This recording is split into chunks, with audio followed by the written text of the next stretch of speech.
অন্যের জন্য শুভ কামনা করলে এটা ফিরে নিজের দিকে আসে, এটা খেয়াল রাখেন। এটা একটা লাইফ হ্যাকস শেয়ার করতেছি, আজীবন কাজে লাগবে। অন্যের জন্য যেটাই ভালো কামনা করবেন এটা ঘুরে আপনার দিকে আসবে। অনেকে বলে হুজুর ওর জন্য দোয়া করে আমার কি লাভ?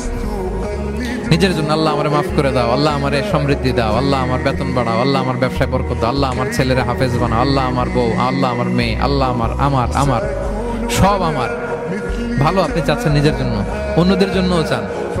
আল্লাহ আমার সব ভাইদেরকে মাফ করো, আল্লাহ আল্লাহ আমার গোটা মুসলিম উম্মাকে তুমি বরকত দাও, কল্যাণ দাও, নেতৃত্বে আসার তৌফিক দাও, আল্লাহ সবাইকে সুস্বাস্থ্য দাও। এটা ফিরে আপনার দিকে আসবে। অন্যের জন্য শুভকামনা বহুগুণ বৃদ্ধি হয়ে নিজের দিকে রিটার্ন করে। বিষ্ণু সাল্লাল্লাহু এটাই বলেছেন, মা মিন আবদিন মুসলিমিন ইয়াদউ লিআখিহি বিযাহরিল গায়বি